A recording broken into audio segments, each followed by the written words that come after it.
ઉપરાંત જાની ફરી વખત હું હાજર છું.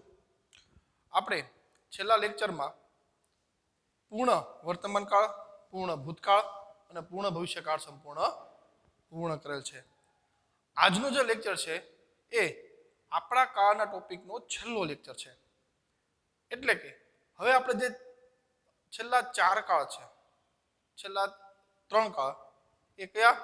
તો કે ચાલુ પૂર્ણ વર્તમાન, ચાલુ પૂર્ણ ભૂતકાળ અને ચાલુ પૂર્ણ ભવિષ્યકાળ એ આજે સંપૂર્ણ આપણે પૂરો કરવાનો છે.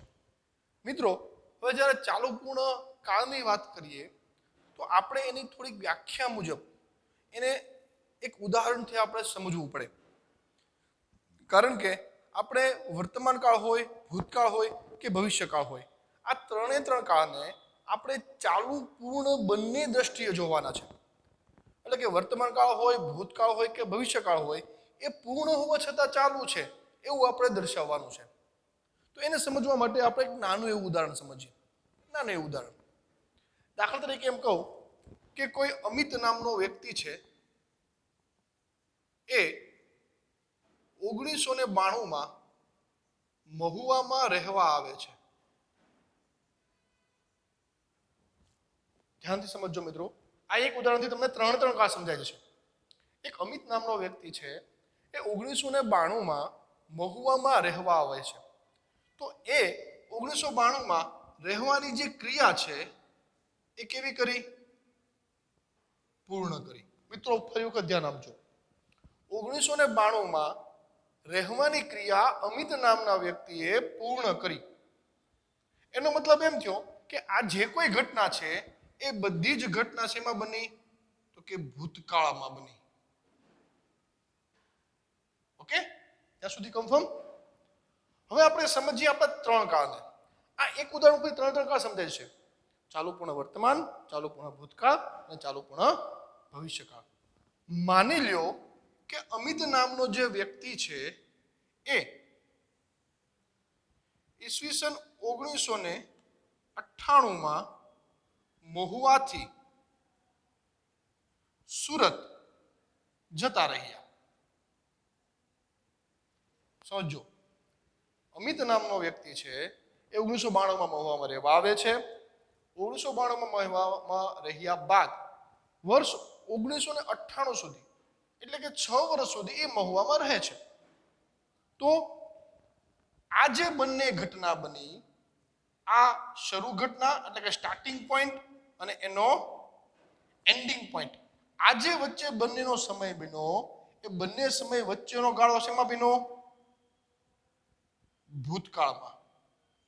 તો આ જે સમયગાળો છે એનો મતલબ શું થયો કે 1992માં ક્રિયા શરૂ થઈ અને એ શરૂ થયેલી ક્રિયા 1998 સુધી ચાલી. એટલે કે આ જે સમયગાળો ભૂતકાળનો બન્યો, તો આ બે સમયગાળાને આપણે દેખાડવું છે. તો એ શેમાં દેખાડશું? ચાલુ પૂર્ણ ભૂતકાળમાં. કારણ કે ઘટના શરૂ ક્યારે થઈ? 1992માં. 1992માં ક્રિયા શરૂ થઈ, એ સમય રહેવાની ક્રિયા પૂરી કરી. એ રહેવાની ક્રિયા પૂરી ક્યાં સુધી ચાલી? 1998 સુધી. 1992 થી 1998 કેવો સમયગાળો થયો? બંને ભૂતકાળના થયા. અને 1992 થી 1998 સુધીનો સમય ગાળો થયો. તો એ સમયગાળો શેમાં આવશે? ચાલુ પૂર્ણ ભૂતકાળમાં. બીજું ઉદાહરણ, માની લ્યો એ ભાઈ 1998માં રહેતા નથી, એટલે કે 2020 ને આજની તારીખ સુધી હજી મહુવામાં જ રહે છે. એનો મતલબ એમ થયો કે ઘટના ભૂતકાળમાં શરૂ થઈ, પણ હાલના દિવસ સુધી એ ક્રિયા હજી શરૂ છે. એટલે કે ભાઈ 1992માં મહુવામાં રહેવા આવ્યા, હજી પણ 2020 સુધી અત્યારે હાલમાં પણ મહુવામાં જ રહે છે.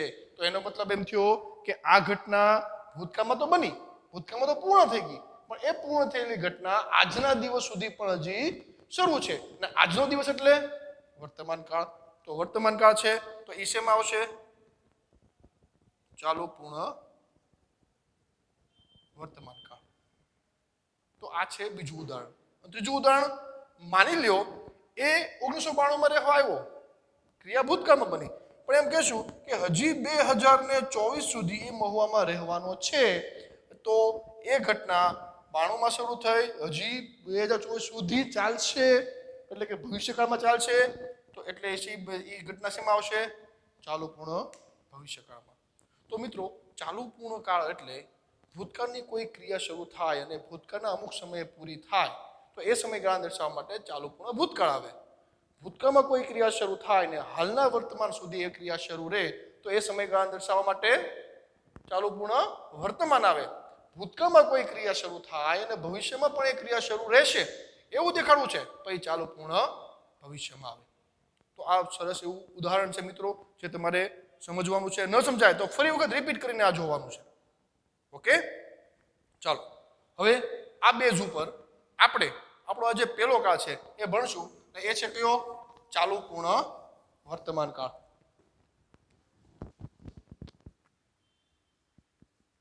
ચાલુ પૂર્ણ વર્તમાન કાળ એટલે કે કન્ટિન્યુ પરફેક્ટ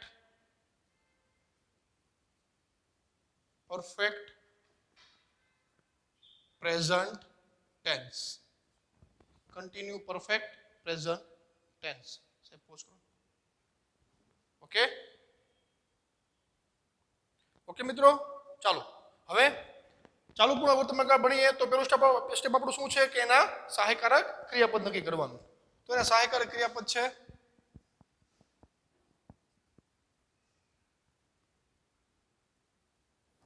હેવ અને હેઝ પ્લસ એડિશનલ વર્ડ્સ લાગશે બીન અને અહીંયા ક્રિયાપદનું આઈએનજી આવશે. આપણે સમજી લઈએ ચાલુ પૂર્ણ વર્તમાન કાળને. તો ચાલુ પૂર્ણ વર્તમાન કાળના સહાયકારક ક્રિયાપદ ક્યાં? હેવ કે હેઝ. ઓકે, બીન એ પૂર્ણ કાળ દર્શાવે છે, આઈએનજી એ ચાલુ કાળ દર્શાવે છે. બરોબર. હવે આપણે એની વ્યાખ્યા લખશું. તો બહુ સિમ્પલ વ્યાખ્યા છે. એક ખાસ વસ્તુ મિત્રો ખાસ યાદ રાખવાની છે તમારે કે જ્યારે ચાલુ પૂર્ણ ભૂતકાળ, ચાલુ પૂર્ણ વર્તમાન, ચાલુ પૂર્ણ ભવિષ્યકાળની વાત કરવામાં આવે ત્યારે એક વસ્તુ ખાસ મગજમાં રાખજો કે ત્રણે ત્રણ ક્રિયામાં ઘટનાની શરૂઆત તો ભૂતકાળમાં જ થાય. ઓકે, તો વ્યાખ્યા આમ બનશે કે જ્યારે ભૂતકાળમાં કોઈ ક્રિયા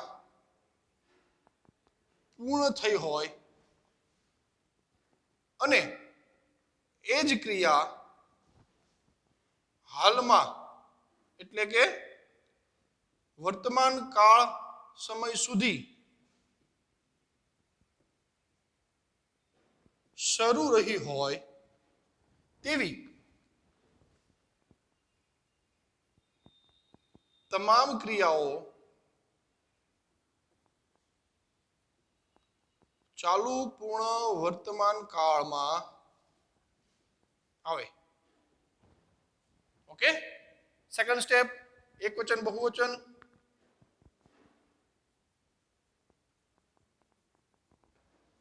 I have been,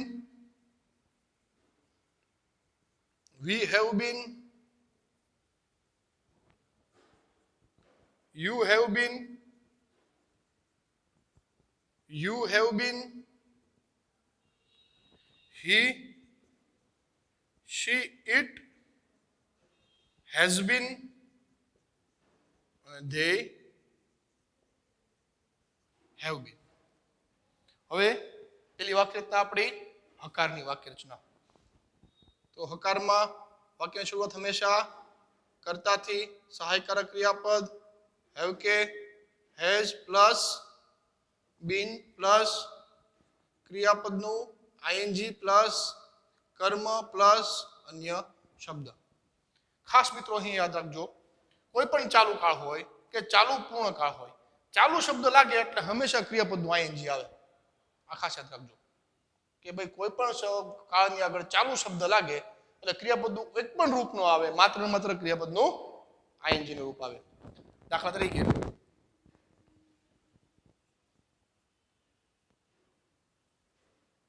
Mahek has been. મહેક એક વચન છે એટલે એને આવે has been working in this company since 1999 શું કહેવા માંગે છે કે મહેક આ કંપનીમાં ઈસવીસન 1999 થી કામ કરે છે, એટલે કે 1999 માં એને કામગીરી જોઈન કરી પણ હજી સુધી એ કંપનીમાં કામ કરે છે. તો ક્રિયા ક્યારે શરૂ થઈ? 1999 માં. ક્યાં સુધી શરૂ છે? હાલના સમય સુધી. તો એ ક્રિયા શેમાં આવે? ચાલુ પૂર્ણ વર્તમાનમાં આવે. હવે સિન્સની એક ટૂંકી વાત કરી દઉં બહુ શોર્ટમાં, પછી આપણે આગળ વધીએ. એક સિન્સ અને ફોર આ બે શબ્દો છે જે ચાલુ પૂર્ણ વર્તમાન કાળ દેખાડે છે. સિન્સ પછી યાદ રાખજો કે 1994 1995 જેવા ચોક્કસ વર્ષ કે તારીખ આવે. આ યાદ રાખજો. 1994 95 2 ફેબ્રુઆરી 3 ફેબ્રુઆરી 6 ફેબ્રુઆરી ચોક્કસ તારીખ આવે, ચોક્કસ પરફેક્ટ ડેટ આવે. ડેટ યર્સ કોઈ પણ વાર પણ હોઈ શકે. સિન્સ મંડે, સિન્સ ટ્યુઝડે, બરોબર, since Sunday, x y z ચોક્કસ નામ સહિત હોય, ચોક્કસ હોય. પણ જ્યારે ફોર પછી સમયગાળો હોય. માનો કે 1999 ની વાત કરીએ તો આપણે અત્યારે કેટલા વર્ષ પહેલાની વાત કરીએ છીએ? 11 વર્ષ પહેલાની. તો શું કીધું? સિન્સ લાસ્ટ 10 years, સોરી 10 વર્ષની વાત છે. તો આ શું તમે શું દેખાડ્યું? સમયગાળો, બરોબર. 11 યર આવે પણ મેં મારાથી 10 યર લખાઈ ગયું છે, પણ 10 years. તો આ શું છે? સમયગાળો છે. શું છે? સમયગાળો. તો આ ખાસ વસ્તુ યાદ રાખજો. ઓકે. હવે નકાર. નકારમાં કરતા હેવ કે હેઝ. ફરી વખત કહી દઉં છું મિત્રો, શેલ બી અને નોટ બી માં જેમ આપણે વચ્ચે નોટ બી મૂક્યું હતું એમાં અહીંયા નોટ પછી બીન આવે. તો કે નોટ પ્લસ બીન. ક્રિયાપદનું આઈએનજી, કર્મ અન્ય શબ્દ, એટલે કે Mahek has not been working in this company since 1999. હવે વાત છે પ્રશ્નાર્થનું. તો પ્રશ્નાર્થમાં આગળ શું આવે? હેવ કે હેઝ કરતા ક્યાં જાય? પાછળ બિન એનું સ્થાન નહીં મૂકે, એટલે કે બિન ક્રિયાપદનું આઈએનજી, કર્મ અન્ય શબ્દ, પ્રશ્નાર્થ ચિહ્ન. તો અહીંયા શું થશે? Has Mahek been working in this company since 1999, પ્રશ્નાર્થ ચિહ્ન. તો બહુ ખૂબ જ સિમ્પલ છે, ખૂબ જ સરળ છે, બરોબર મિત્રો. તો આ છે આપણો ચાલુ પૂર્ણ વર્તમાન કાળ. હવે આપણે જે બીજા કાળની વાત કરવાની છે એ છે ચાલુ પૂર્ણ ભૂતકાળ. હવે મિત્રો આપણે વાત કરીએ એમ કે ભૂતકાળની કોઈ ક્રિયા હાલના સમય સુધી શરૂ છે તો એ ચાલુ પૂર્ણ વર્તમાન આવે. પણ જો એ જ ક્રિયા ભૂતકાળના કોઈ સમયમાં શરૂ થઈ અને ભૂતકાળના કોઈ સમયમાં પૂરી થઈ ગઈ તો એ ક્રિયા ચાલુ પૂર્ણ ભૂતકાળમાં આવે. ઉદાહરણમાં તમને ખાસ ખ્યાલ આવી જશે. તો હવે પણ ભણવાનો છે ચાલુ પૂર્ણ ભૂતકાળ કન્ટિન્યુ પરફેક્ટ પાસ્ટ ટેન્સ. તો વ્યાખ્યા તો કે જ્યારે કોઈ ક્રિયા ભૂતકાળના કોઈ ચોક્કસ સમયે શરૂ થઈ હોય અને ભૂતકાળના કોઈ ચોક્કસ સમયે પૂર્ણ થઈ હોય તો તેવી ક્રિયા ચાલુ પૂર્ણ ભૂતકાળમાં આવે. હવે જેવી રીતે આપણે ચાલુ પૂર્ણ વર્તમાનમાં પૂર્ણ વર્તમાનના સહાયક ક્રિયાપદ લીધા હતા એમ અહીંયા પણ પૂર્ણ ભૂતકાળના સહાયક ક્રિયાપદ આવશે. એટલે કયું? હેડ. કે હેડ પ્લસ બીન પ્લસ ક્રિયાપદનું આઈએનજી. મેં વાત કરી મિત્રો, ચાલુ શબ્દ આવ્યો છે એટલે ક્રિયાપદનું કેવું રૂપ આવશે? આઈએનજી નું. એકવચન બહુવચનમાં એક જ સહાયક ક્રિયાપદ છે એટલે કોઈ પણ કરતા હોય એકવચન બહુવચન બધાની યાર આવશે હેડ. I had been, we had been, you had been, you had been, he, she, it had been, they had been. Okay, હવે મિત્રો ખાસ ધ્યાન આપજો કેમ કે ઉદાહરણમાં તમને વધારે અનુકૂળ સમજવા માટે આવશે. ઓકે, તો હકાની વાક્ય રચના તો કે કરતા હેડ બીન ક્રિયાપદનું આઈએનજી કર્મ અન્ય શબ્દ. આપણે એ જ ઉદાહરણ ફરી વખત લેશું વધારે સમજાય એટલા માટે. મહેક વાળું તો કે મહેક had been working in this company from 1991 to 2001. તો શું કહેવા માંગે છે અહીંયા કે મહેક આ કંપનીમાં 1991 થી 2001 સુધી કામ કરી રહી હતી. એટલે કે 1991 માં કામ શરૂ થયું, 2001 માં કામ પૂરું થયું. તો બંને વચ્ચે આ બંને સમયગાળો કેવા થયા? તો 1991 ભૂતકાળ, 2001 પણ ભૂતકાળમાં આવે. ઓકે, હવે નકારની વાક્ય રચના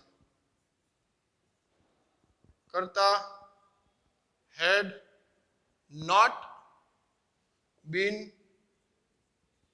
ક્રિયાપદનું આઈએનજી કર્મ અન્ય શબ્દ. એટલે કે મહેક had not been working in this company from 1991 to 2001. હવે પ્રશ્નાર્થ તો કે પ્રશ્નાર્થમાં આગળ શું આવે? હેડ કરતા બીન ક્રિયાપદનું આઈએનજી કર્મ અન્ય શબ્દ પ્રશ્નાર્થ ચિહ્ન. તો શું આવશે? હેડ મહેક બીન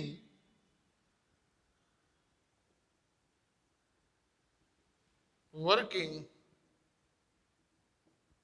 in this company from 1991 to 2001. પ્રશ્નાર્થ ચિહ્ન. તો મિત્રો આ છે તમારો ચાલુ પૂર્ણ ભૂતકાળ. હું આશા રાખું છું કે તમને આ સમજાઈ ગયું હશે. હવે આપણે વાત કરવાની છે ચાલુ પૂર્ણ ભવિષ્યકાળની. સેમ પ્રોસેસમાં છે. જેમ ભૂતકાળથી વર્તમાન સુધી કોઈ ક્રિયા શરૂ રહે તો ચાલુ પૂર્ણ વર્તમાન. ભૂતકાળથી ભૂતકાળ સુધી કોઈ ક્રિયા શરૂ રહે ચાલુ પૂર્ણ ભૂતકાળ. પણ ભૂતકાળથી ભવિષ્ય એટલે કે આવનાર સમય સુધી ક્રિયા શરૂ રહેશે એવો અંદાજ કરવામાં આવે તો ચાલુ પૂર્ણ ભવિષ્યકાળ.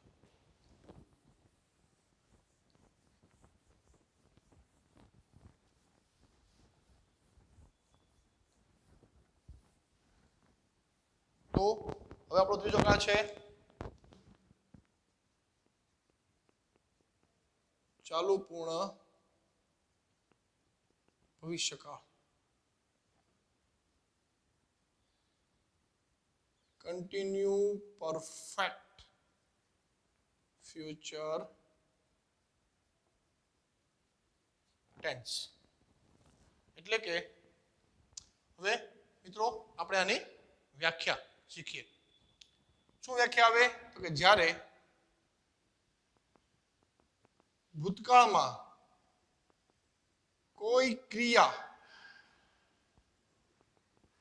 ચોક્કસ સમયે શરૂ થઈ હોય અને તે જ ક્રિયા આવનારા સમય સુધી શરૂ રહેવાની હોય તેવું જણાવવા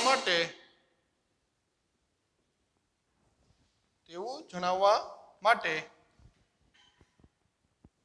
ચાલુ પૂર્ણ ભવિષ્યકાળ આવે.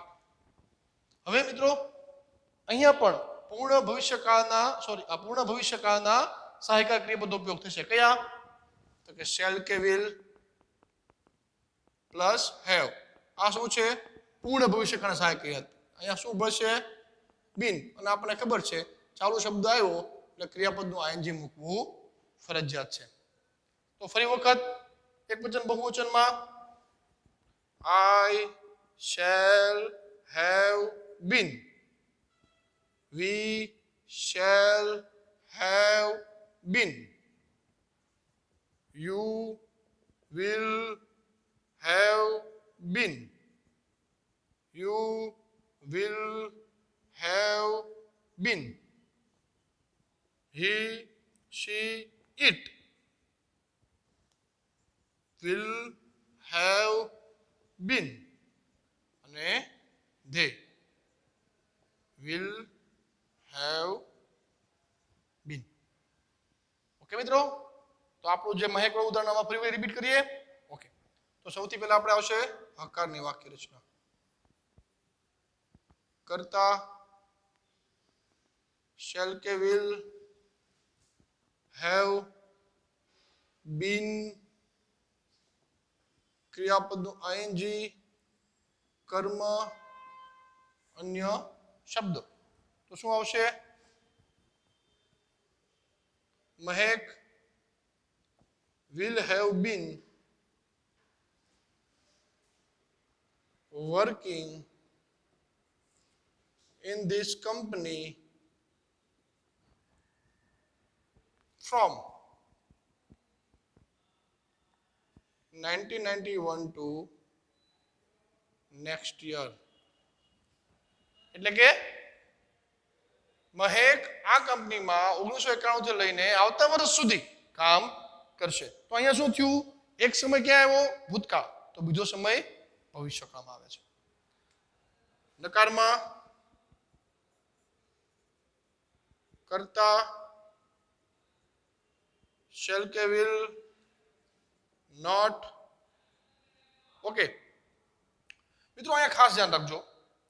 શેલ કે વિલ પછી નોટ પછી હેવ પછી બીન, જેમ પૂર્ણ કાળમાં કર્યું હતું સેમ અહીંયા કરવાનું છે. ઓકે, તો કે નોટ પછી હેવ અને પછી બીન પ્લસ ક્રિયાપદનું આઈએનજી કર્મ અન્ય શબ્દ. એટલે કે શું આવે? મહેક will not have been working in this company from 1991 to next year. પ્રશ્નાર્થ કરવો છે તો સિમ્પલ શેલ કે વિલ જ આગળ આવશે. હેવ બીન એનું સ્થાન મૂકશે નહીં. તો કે શેલ કે વિલ કરતા હેવ બીન આઈએનજી કર્મ અન્ય શબ્દ પ્રશ્નાર્થ ચિહ્ન. તો કાંઈ શું આવે? will Mahek have been working in this company from 1991 to next year. પ્રશ્નાર્થ ચિહ્ન.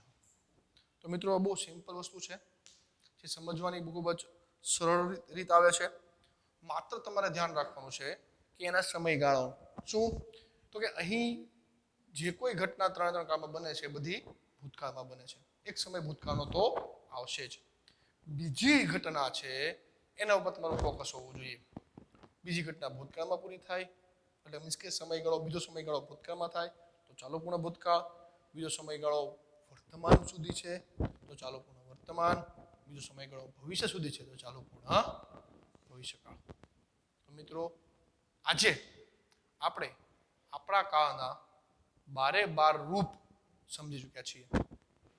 ઓકે, મને આશા છે કે તમે આ બધા જ કાળને પોતાના મત અનુસાર, પોતાના ધ્યાન અનુસાર તમે સંપૂર્ણ પૂરા કર્યા હશે અને સંપૂર્ણ યાદ રાખ્યા હશે. ફરી વખત હજી મારી પહેલી સૂચના જે પહેલા લેક્ચરની હતી એ જ સૂચના અત્યારે મૂકું છું કે જો તમને કાળ નથી આવડતા, તમને અંગ્રેજીમાં કશું જ નથી આવડતું, તો પ્લીઝ મારી એવી રિક્વેસ્ટ છે કે તમે આ હવે પછીના જ લેક્ચરમાં જ્યારે આપણે ફરી વખત ભણીએ, કોઈ પણ નવો ટોપિક શરૂ કરીએ, તો એ સમયે તમારે તમારા કાળનું સંપૂર્ણ અધ્યયન કરવાનું છે.